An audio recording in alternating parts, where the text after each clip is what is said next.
Call for a tax on visitors arriving in Hong Kong by land. Newly registered trucks will have to be fitted with reversing cameras. And Swiss voters back plan to curb immigration.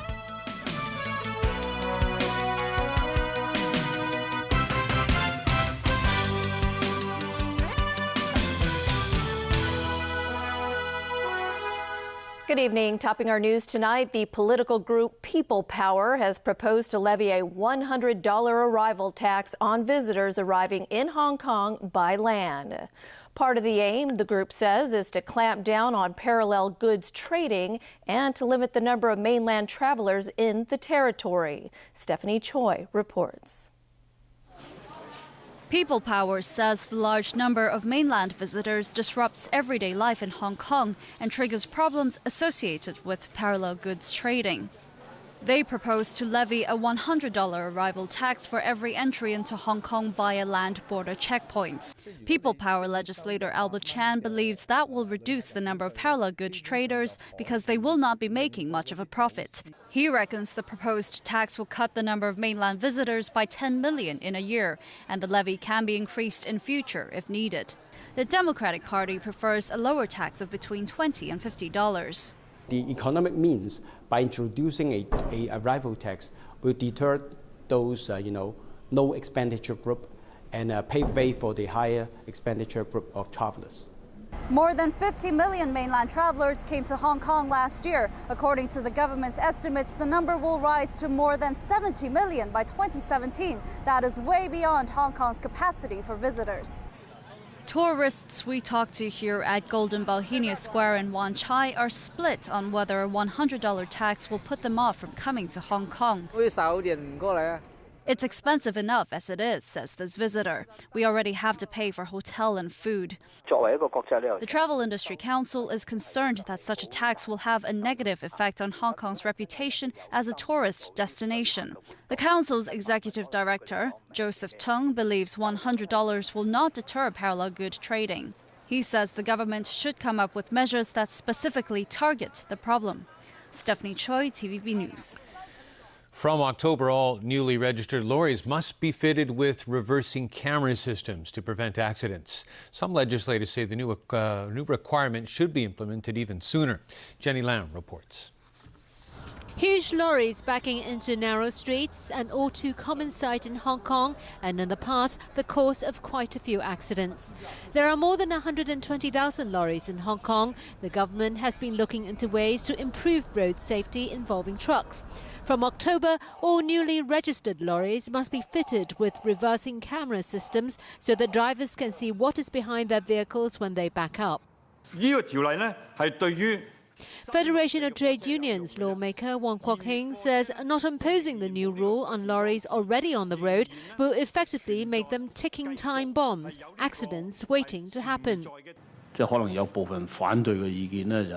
Chan Kam Lam of the Democratic Alliance for the Betterment and Progress of Hong Kong says reversing camera devices cost between $5,000 and $8,000 each. He feels that's affordable for the drivers and they should be made to install such devices as soon as possible.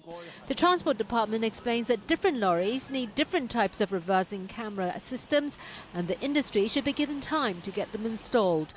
Deputy Secretary for Transport and Housing, Ivy Law, says not every lorry is designed to accommodate such a device.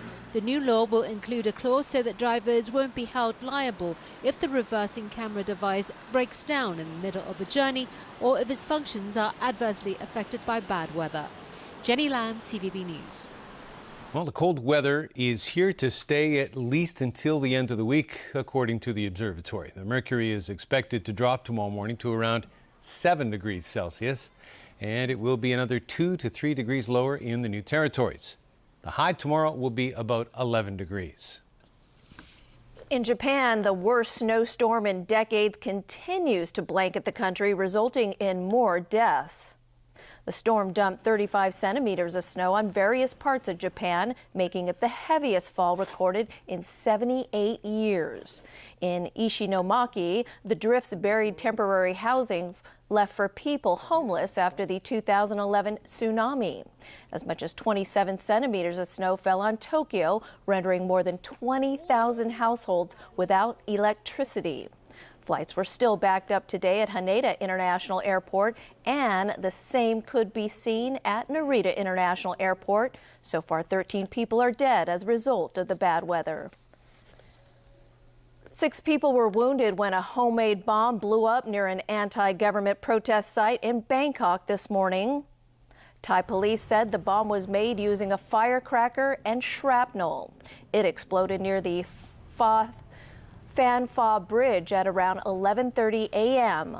All 6 injured people work for the Bangkok Metropolitan Administration, and 2 remain in serious condition. Protest leader Suthep Thaugsuban was seen marching undeterred with anti-government demonstrators through Bangkok's central business district. Despite the threat of bombs, the opposition remains determined to drive caretaker Prime Minister Yingluck Shinawatra out of office.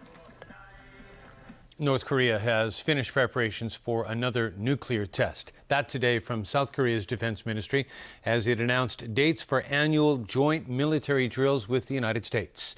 James Aiken reports. The announcement came as tensions between South and North Korea are on the rise once again. 유엔군 사령부 군사정전위원회가 South Korean Defense Ministry spokesman Kim Min-suk said the annual drills will be held from February 24th to April 18th. The naval, ground, air, and computer-based war games will consist of 2 major exercises involving tens of thousands of soldiers. Kim added that North Korea has been notified. The announcement comes after a nuclear-capable U.S. B-52 bomber sortie last week sparked anger from Pyongyang. North Korea, ever sensitive about any U.S. military presence near its territory, wants the drill canceled, calling it a prelude to war. It's warned that the drills might affect an upcoming reunion of families separated during the Korean War in the early 1950s.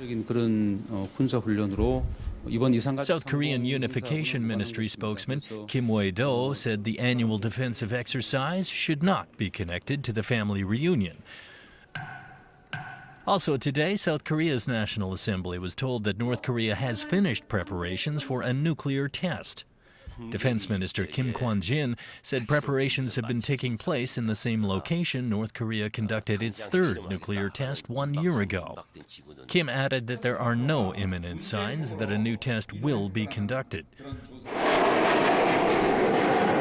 Last month, U.S. intelligence said North Korea had restarted a mothballed reactor that can produce plutonium and expanded the scope of uranium enrichment operations at the Yongbyon nuclear complex just north of the capital. In late 2012, the North launched a long-range rocket into orbit 2 months before its 3rd nuclear test. Pyongyang claimed the rocket was intended for a satellite. Analysts say North Korea now has the capability to launch even larger rockets. Meanwhile, Pyongyang has rescinded a second invitation to a U.S. special envoy to discuss the release of imprisoned American missionary Kenneth Babe. It's not clear if the move is the result of the confirmation of military exercises. James Aiken, TVB News. The landscape in Switzerland is about to change. That is, when it comes to who is allowed to live and work there. Just yesterday, Swiss voters narrowly backed a proposal that would limit the number of immigrants into their country. Switzerland's economy is booming right now, and its unemployment is low.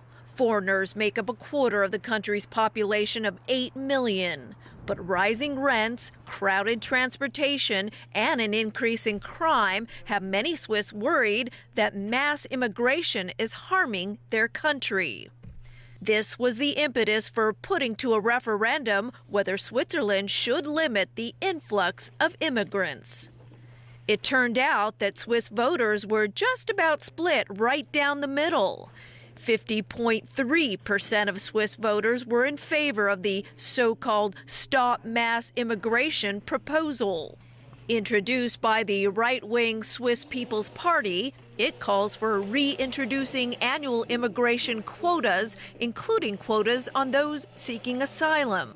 By Chinese standards, it might look very small, But we are a very small country with a very small population, 8 million only.